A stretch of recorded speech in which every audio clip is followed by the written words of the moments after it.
இயேசுவின் நாமத்தினால இன்றைக்கும் உங்கள் ஒவ்வொருவரையும் இந்த கர்த்தருடைய வசனத்தை தியானிக்கும்படி இந்த டெய்லி மன்னாக்குள்ளாக அன்போடு வரவேற்கிறேன். இன்றைக்கு கர்த்தருடைய வசனத்தை ஏசாயா 54வது அதிகாரம் 8வது வசனத்தை நான் உங்களுக்காக வாசித்து நாம் எல்லாரும் இணைந்து தியானிக்க போகிறோம். அற்ப காலம் மூண்ட கோபத்தினாரின் முகத்தை இமைப்பொழுது உனக்கு மறைத்தேன், ஆனாலும் நித்திய கிருபையுடன் உனக்கு இறங்குவேன் என்று கர்த்தராகிய உன் மீட்பர் சொல்லுகிறார். கர்த்தர் இன்றைக்கு உங்களை பார்த்து சொல்லுகிறார், நித்திய கிருபையுடன் நான் உனக்காக இறங்குவேன் என்பதாக கர்த்தர் சொல்லுகிறார். யார் சொல்றாரு? மனுஷன் அல்ல, கர்த்தர் சொல்லுகிறார். ஒருவேளை நாம் செய்த பாவங்களினால கர்த்தர் நம்ம மேல கோபப்பட்டு நம்மை தண்டித்தாலும் ஒரு தகப்பனை போல் அவர் நம்மை தண்டிக்கிறார். ஆனால் உடனே அவர் அப்படியே நம்ம விட்டுற மாட்டார்.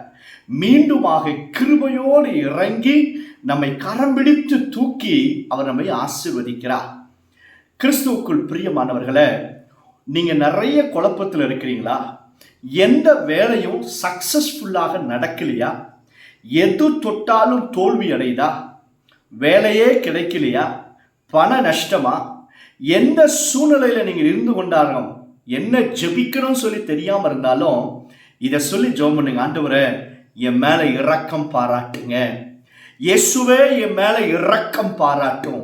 என் குடும்பத்தை நினைத்தருளி கிருபையோடு இறங்குங்கப்பா. என் மேல இரக்கம் பாராட்டுங்க. ஒருவேளை நீங்க என் மேல இரக்கம் பாராட்டுகிறதுக்கு என்கிட்ட ஒரு நல்ல காரியம் இல்லாம போனாலும் சிலுவையில எனக்காக மரித்த இயேசு கிறிஸ்துவின் நிமித்தம் என் மேல இரக்கம் பாராட்டுங்க ஆண்டவரே என்று சொல்லி நீங்க ஜெபம் பண்ணி பாருங்க. கர்த்தருடைய இரக்கம் உங்க வாழ்க்கையில கிரியை செய்யும். எந்த மனுஷன் மேல கர்த்தர் இரக்கம் பாராட்டுகிறாரோ அந்த மனுஷன் தேவனால் உயர்த்தப்படுவான். எந்த மனுஷன் மேல கர்த்தர் இரக்கம் பாராட்டுகிறாரோ அந்த மனுஷனுக்கு மனுஷ கண்களில தயவை உண்டாக்குகிறார். வேதத்துல வாசிக்கும் பொழுது 103வது சங்கீதம் 13ஆம் வசனத்துல கர்த்தர் யாருக்கு இறங்குவாரா? ஒரு தகப்பனை போல அவர் இறங்குவாராம். யாருக்கு? கர்த்தருக்கு பயப்படுகிற பிள்ளைகளுக்கு தகப்பன் தன் பிள்ளைகளுக்கு இறங்குவது போல கர்த்தர் தமக்கு பயப்படுகிற பிள்ளைகளுக்கு இறங்குகிறார். 103ஆம் சங்கீதம் 13ஆம் வசனத்துல எழுதப்பட்டிருக்கிறது. நீங்க கர்த்தருக்கு பயப்படுகிற பிள்ளைகளாக இருந்தீங்கன்னா, கர்த்தருக்கு இஷ்டமில்லாத பாவத்தை விட்டு விலகி ஓடுவீங்கன்னா நிச்சயமாக கர்த்தர் உங்க வாழ்க்கையில இறங்குவார். அவர் உங்க வாழ்க்கையில நித்திய கிருபைகளோடு இறங்கி உங்களுக்கு இரக்கத்தை பாராட்டுவார். ரெண்டாவது, யாருக்கு ஆண்டவர் இறங்குவாரா?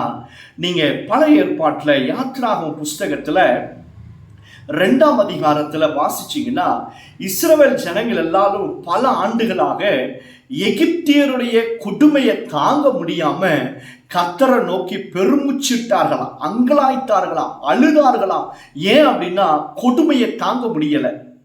அவங்க விட்ட பெருமூச்சு, அவங்க கதறல் தேவ சமூகத்துல எட்டி கர்த்தர் இறங்கினார் என்பதாக நம்ம வாசிக்கிறோம்.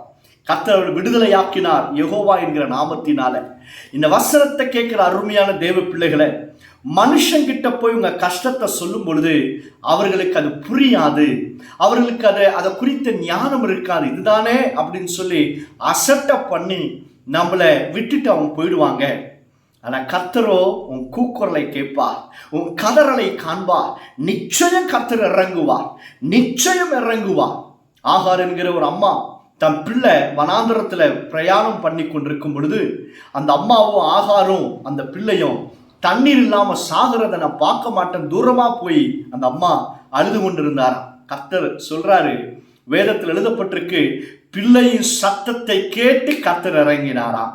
பாருங்க, நீ அழுது கொண்டிருப்பாயானா, நீ கூக்குரலிட்டு உன் கதலை மனுஷனுக்கு முன்பாக நீ செலுத்திக் கொண்டிருப்பனா அவர்களுக்கு அது புரியாது, அதற்காக உனக்கு பதிலும் வராது. மாறாக நீ கர்த்தரை நோக்கி அழும் பொழுது, கர்த்தரை நோக்கி கதறும் பொழுது அவர் நிச்சயம் உங்களுக்கு இறங்குவார். உங்க சூழ்நிலை எப்படிப்பட்டதாக இருந்தாலும் சரி, கர்த்தர் கிருபையோடு இறங்கி பெரிய காரியங்களை செய்ய போகிறார். அல்லேலூயா. கர்த்தரை நோக்கி ஜெபம் பண்ணலாமா? பரலோக பிதாவே, யாரெல்லாம் அந்த வசனத்தை கேட்கிறார்களோ இரக்கம் பாராட்டும். அக்கிரமங்களை துளைத்து பாவங்களை மன்னித்து உடைய பிள்ளைகள் பட்சத்தில் இரக்கத்தை பாராட்டி இன்றைக்கும் உடைய பிள்ளைகளுக்கு ஒரு உயர்வை கட்டளையிடும். இன்றைக்கும் உடைய பிள்ளைகளுக்கு ஒரு ஜெயத்தை கட்டளையிடும். இன்றைக்கும் உடைய பிள்ளைகளுக்கு ஒரு சுகத்தை கட்டளையிடுவீராக. இதை அப்படி செய்வதற்காக ஸ்தோத்திரம். இயேசுவின் நாமத்தினால ஜெபிக்கிறோம் பிதாவே. ஆமென், ஆமென். கிறிஸ்துவுக்குள் பிரியமானவர்களே, இன்றைக்கு second Saturday fasting prayer, revival fasting prayer, எழுப்புதல் உபவாச கூட்டம் மனப்பாக்கத்தில் நாங்கள் ஒழுங்கு செய்திருக்கிறோம். நீங்கள் தேவனால் ஏவப்பட்டீங்கன்னா எங்களோடு வந்து இந்த உபவாச ஜெபத்தில் நீங்கள் கலந்து கொள்ளலாம். கர்த்தர் பெரிய காரியங்களை செய்வார். நீங்கள் இந்த உபவாச ஜெபத்துக்கு வர நீங்கள் விரும்பினீங்கன்னா இதோ இந்த கான்டாக்டில் இருக்கிற நம்பருக்கு நீங்கள் தொடர்பு கொள்ளுங்க. அட்ரஸ் உங்களுக்கு அனுப்பப்படும். கர்த்தர் உங்களை ஆசீர்வதிப்பார்.